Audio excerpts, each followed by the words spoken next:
Hello everyone and welcome back to the channel.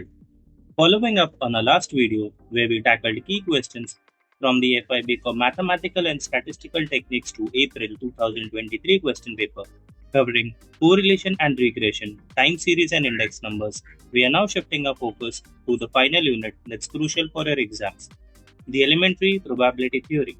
In this video, we will be diving into solving questions from the elementary probability theory topic as asked in previous year question papers. Whether you're just starting with probability or need a refresher before your exams, this session is designed to guide you through essential concepts and problem solving techniques. If you find this helpful, make sure to subscribe so you don't miss out on more exam preparation content. Let's get started and ace this unit. So we are going to attempt question number 4, and of this we will be solving B, C, D and E, which are numerical based questions. Let's get started with B first. A perfect cubic die is thrown. We are asked to find the probability that an even number comes up and a perfect square comes up. Let us write a detailed solution which will fetch you the maximum marks. So firstly, we begin with the experiment. In the given problem, the experiment is rolling a perfect cubic die. And once we are done with writing down the experiment, the next is we are going to specify the sample space. So we'll say let S be the sample space. And we are going to list down all possible outcomes in S. And right after this, we are going to count the number of elements in S, which are also known as the sample points. Now, once we are done with this, our base is set up. Now, we'll be heading on to the first sub question. An even number comes up. So, for this, we are going to define an event A.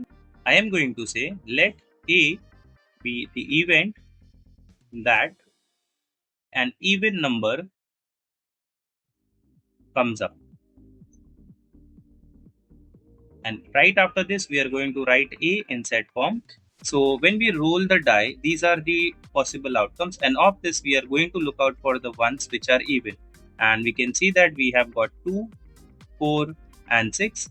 So that is going to comprise our set A, 2, 4, 6, and then we have n of A, which is 3. Therefore, the probability of A, state the formula which is given as n of A over n of S, and that is going to be 3 over 6. Avoid using the calculator, you could just simply do certain simplifications here. So we could cancel the expression by 3, we will be getting 1 in the numerator and 2 in the denominator. So that's the answer for the first sub question. Now the second part, we have got a perfect square comes up. So we are going to here define another event, say B, event that a perfect square comes. And then explicitly write down the set B. Now in this case, the perfect square numbers are 1 and 4. The next number would have been 9 and 16, but since these are not part of your sample space, we are not going to consider them. Thus we have got B is equal to set containing 2 elements 9 and 16, and then we have the number of elements in B is 2. And moving on to into the probability part, so probability of B is going to be n of B over n of S, that's 2 over 6. After cancelling out by 2, we are going to get 1 over 3. So that's the first part. Now let's move on to question C. Here we have got 6 boys and 3 girls are to be seated at random in a row for a photograph. Find the probability that no girls are together. Firstly, let us find out the total number of arrangements in which the 6 boys and 3 girls can be seated. Now, since we are having 6 boys and 3 girls, so the total number of people who are there is 9.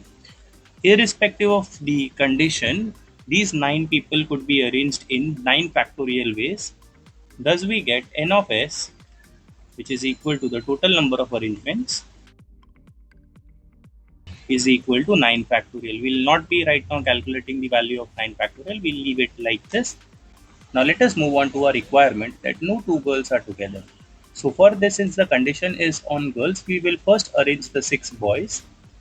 So the 6 boys can be arranged among themselves in 6 factorial ways. Now, once you arrange the 6 boys, let us say this is the arrangement. B represents the boys.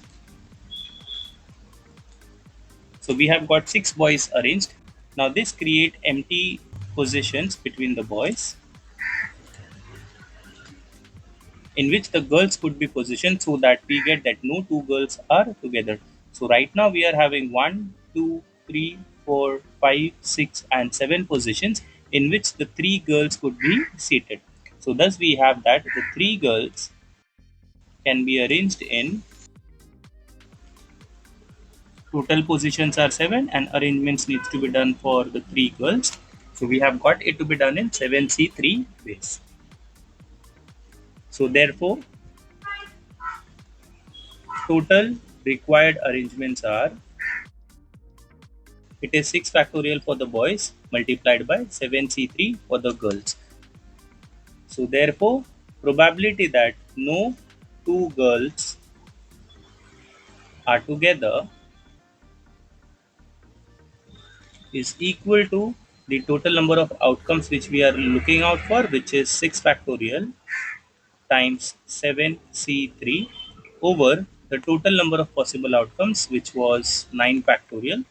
So we can get rid of the 6 factorial from the 9 factorial, which will leave us by with 9, 8, 7 in the denominator, and we still have the 7C3. 7C3 is evaluated as 7 times 6 times 5 over 1 times 2 times 3, and entire expression is divided by 9 times 8 times 7.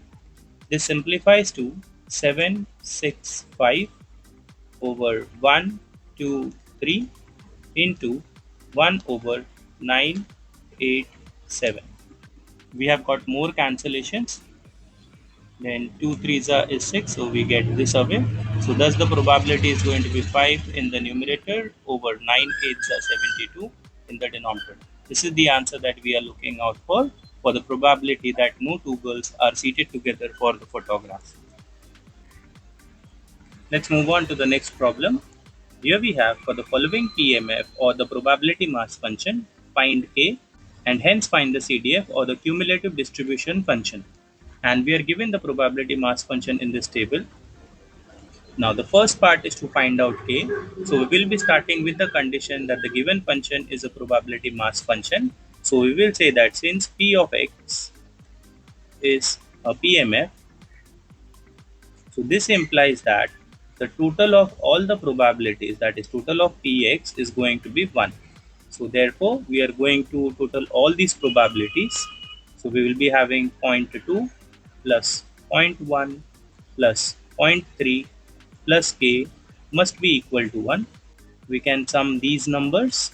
So we have 0.6 plus k is equal to 1, and once we move 0.6 on the other side we get that k is equal to 0.4. So this is the first part of the question wherein we were asked to find the value of k, and we have got that k is equal to 4. Now let's move on to the next part where we will be required to find the cumulative distribution function of the given probability mass function. For finding this, we are going to first include the value of k as 0.4 in the given table. So let us write down the PMF again. So we have x and we have got p of x. X takes values 1, 2, 3 and 4. The corresponding probabilities are 0.2, 0.1, 0.3. For 4 we had the value as k and which is 0.4. Now we will add another column which will give us the CDF, and the CDF is denoted by capital F of x. So the capital F of x for 1 is going to be the same, which is 0.2. For the next one, that is x equal to 2, the value of f of x is going to be the sum of these two. So that's 0.2 plus 0.1, which is 0.3. For x equal to 3, it will be the sum of these three. So that is going to be 0.2 plus 0.1 plus 0.3, which is equal to 0.6. And for x equal to 4, it is going to be the sum of all the 4 probabilities, and that should be equal to 1. So this is the CDF of the required probability mass function. Let's get on to the last problem. Here we have a random variable x takes the following probabilities, and we want to find the expectation E of x and the variance V of x. So it's quite a simple problem and everything can be done in the form of a table. Let us get started. So first we will be having column x and column P of x, which is from the given table. X takes values 1, 2, 3 and 4, while P of x takes values 1 over 6, 1 over 3, 1 over 3 and 1 over 6. To ease our calculations, we are going to have a common denominator for all the probabilities. So you can see that this is 1 by 3 and 1 by 3. Both are having denominators 3. We could write them with denominator as 6. So this could be rewritten as 2 over 6 and same over here 2 over 6. Why we are doing this is just because the addition becomes easier when we have a common denominator. Now for the expectation, the formula for expectation is E of x is equal to the sum of product of x and px. So we got to add a new column over here which will be product of x and px. So we have in the first row x is 1 and p of x is 1 over 6. So the product is going to be 1 over 6. In the next one, we have got x as 2 and p of x is 2 over 6. We will not do any cancellations. So this is going to be 4 over 6. Then we have got the next one as 6 over 6. Again, do not cancel 6 over 6 and write it as 1. And the last one, we have got 4 over 6. And we got to take the total of this, and the sum is going to give us the expected value or the expectation. Since we have got four expressions and each of those fractions are having denominator 6, we could simply add the numerator. So we have got 1 plus 4 plus 6, that's 11, plus 4, which is 15. So the total is going to be 15 over 6, and thus we have got the value of expectation, which is going to be 15 over 6.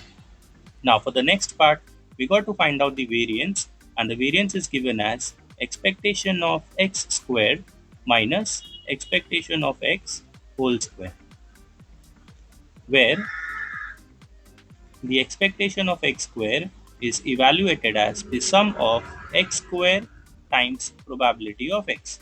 So now we got to incorporate this in our table.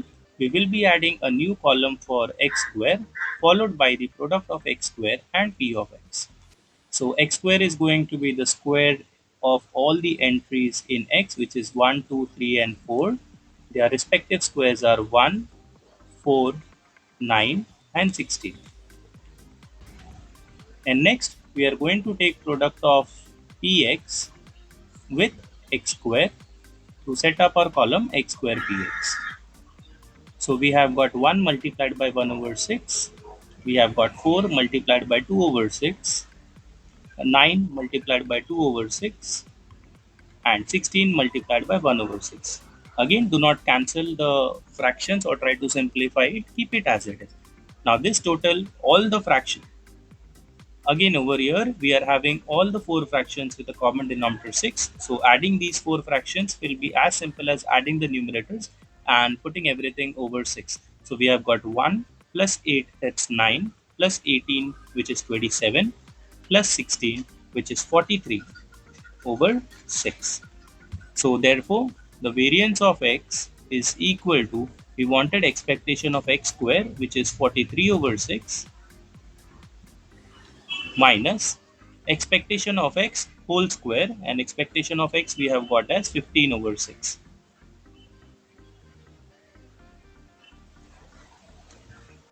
Forty-three over 6 is 7.17,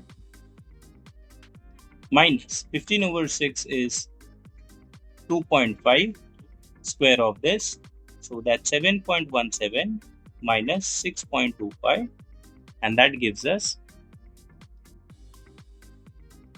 1.02. So that's the required variance. So we have got the variance as 1.02 and the expectation as 15 by 6. Alright everyone, that brings us to the end of this session, where we solved 4 questions covering the fundamentals of elementary probability theory. I hope this walkthrough has helped clarify the concepts and boosted your confidence for your FIBCom exams. Remember, consistent practice is key to mastering probability. I wish you all the very best for your upcoming examinations. Study hard and stay focused. Now, for those of you who have been following our linear algebra series, don't worry, we'll be returning to eigenvalues, eigenvectors, and eigenization and other exciting topics in our next videos. The principles of probability, like understanding sample spaces and events, sometimes find surprising parallels in the structure of vector spaces and the behavior of linear transformation. Keep exploring these fascinating connections in the world of mathematics. Thanks for watching, and I'll see you in the next video. Happy learning!